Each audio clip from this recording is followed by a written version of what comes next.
One of the most common questions I get is, have you seen The Cursed Child? What do you think of The Cursed Child? Do you like The Cursed Child? And I hate to break it to you, but I haven't seen it. Or at least I hadn't until now. This weekend, Danny and I are going on a road trip to London, and while we're there, we're going to be seeing not one, not two, not 3, but 4 theatre shows in just over 48 hours, including both part 1 and part 2 of The Cursed Child. So off we went to the land of the brave, the home of the free. Wait, no, that's America. What's London? I tell you what London is. It's the land of the trees with lots of pollen, and it made my allergies bad. Not off to a good start, London. Anyway, I got some allergy medicine, checked into our hotel, and look at this. Wow, what a room. This is the bed where we'll sleep. This is the place where you hang things. So great for hanging. Look at those hangers. This is the bedside table and also the coffee station. Luxury. And this is where Danny will do wee-wees and maybe poo-poos. It's very close to the bed, so that feels invasive. I also have to use the bathroom, by the way. It won't just be Danny. I'm not a weird robot who doesn't go to the bathroom. Anyway, after checking in, we got ourselves showered. Danny went shopping and we grabbed a quick bite. And then we went to see our first show of the trip, Back to the Future. Now, I've never seen Back to the Future as a movie or a stage show, so I was going in completely blind. First impression? Look how cool this theatre is. It's like dressed up to be shop fronts, and the merch is great. They've got cool posters and little things dotted around the theatre to make it more immersive. And our seats. Wowee, if the actors spit, I'm gonna need an umbrella. Hello. You've had a chance to sleep on your thoughts of Back to the Future. Yes. Yes. Well, yes. And what do you think? I loved it. I would happily go and see that again. It was so good. I'd go Back to the Future again. No, not funny. What do you think of it? I really liked it. I've not seen the film, so I didn't know what was going to happen. Yes, good. As time travel goes, because time travel can be done terribly, I feel like. How much time travel have you done? No, not... Right, sorry. So outside of my own personal time travel, of which there has been plenty, I mean like in films and stuff, and like shows and movies and shows and shows and movies. Movies and shows and shows. Sorry, I went back in time and said that 6 times. I feel like it was gloriously good. Oh god, that was bad. It was great 8 miles per hour. So bad. Stick to your day job. Oh wait. This is my day job. So overall, we give the show 4 out of 5 Bretts. Bretts is how we measure quality in this business. We give the vibe of the place 3.5 out of 5 Bretts. The way they dress the theatre, the merch, all the little extras they put into it. And we give the seats 4 out of 5 Bretts too. Mostly amazing. We could see facial expressions.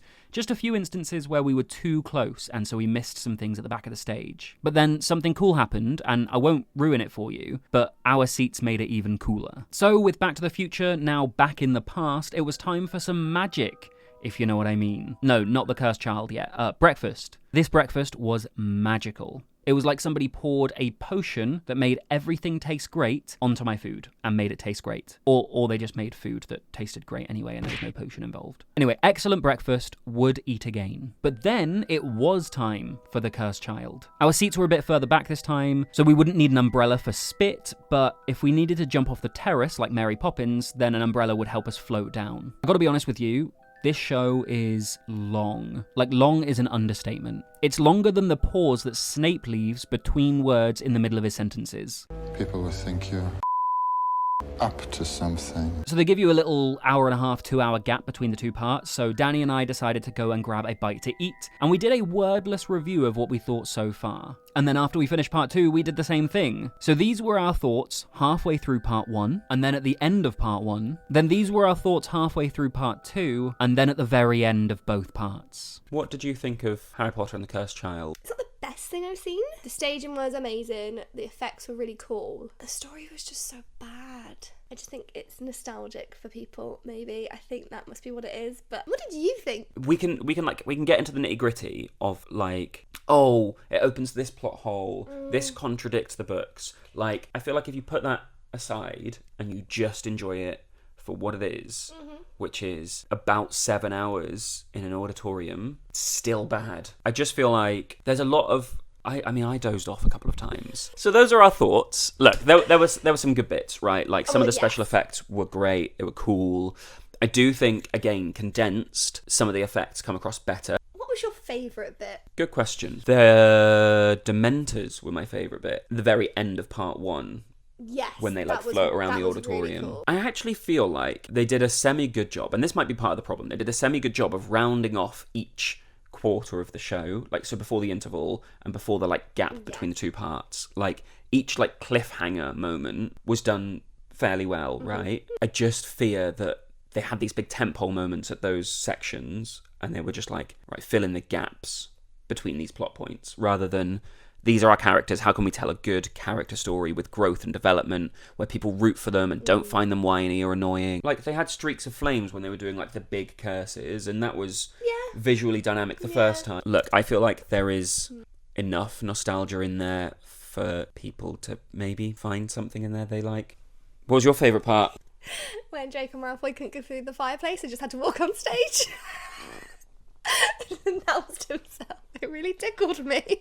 So look, if you love Harry Potter, you are probably going to see this. I just don't think I can recommend it. Like, people say the story is bad, but the effects and the way they do magic on stage kind of makes up for it. But I don't know if they really do make up for it that much. Like, the effects are cool, but there's not nearly enough of them. And the stage show is so static. Like, you know, in plays, a lot of time, if it's two people just talking, they'll move around the stage a little bit. Not in this. It's very still. I genuinely dozed off twice, once in each part. So look, overall, we are giving The Cursed Child 1 Brett out of 5, and that's generous. That's just because it's in the wizarding world, and I love the wizarding world. The theming of the theatre, also only 2 Bretts out of 5. Like, they had a little pop-up merch stand, but not much else. The drinks weren't themed, it was very basic. The seats were actually great. We saw pretty much everything, though if the people in front of you leant forward, it did obscure the view. So we'll go 3.5 Bretts out of 5 for the seats. And that takes us on to Sunday. We started with some food and a bit more shopping, and then we were lucky enough to get a private pod on the London Eye. I'm lucky enough to be an ambassador for lastminute.com, and they sponsor the London Eye, so they let Danny and I experience the posh life in this booth. Speaking of lastminute.com, did you know you can stay at the Diagon Alley, the real one? The one that inspired Diagon Alley from the books. They have a hotel right on the very street that inspired Diagon Alley. Guess how much it is per night? £100? £250? 400? 900? There's a link in the description where you can find out how much it would cost you to stay there, and if you use the code BRETT50, you can get 50 quid off any holiday that you book on lastminute.com. Then, after the London Eye, we caught up with an old friend before rushing off to see Hercules, which is brand new to the West End, I think. Like, I'm pretty sure we caught it in maybe the first or second week that it was on. We grabbed the pre-theatre dining, which was only okay, honestly. Like, I think if you ate meat, the options were great, but for vegetarians, not so much. Also, the portions were big, so that put us into a bit of a food coma before going into the theatre. We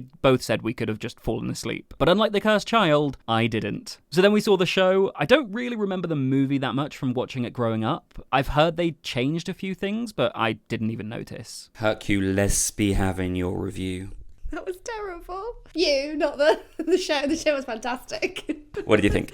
I thought it was amazing. I really enjoyed it. There was a missing music at one point. I just want to know why. I just need to know why. But apart from that, I think it was really good. Yeah, it just went missing in a song. And there a was like song. a spotlight for her. One of the people at the top was following a muse that wasn't there with a spotlight.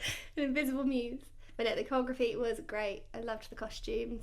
It was really good. I mean, it's Hercules. Like, you could not like it, right? Yeah, no, I liked it too. Hey, these are my thoughts on the musical. It was good. I think my favourite thing we've seen this week, and it's close between Hercules and Back to the Future. I think it might have been Back to the Future just. That's not what you said last night. You said Hercules. No, I didn't. I said they were pretty close, but I think Back to the Future edges it. Clearly, you just don't listen to me.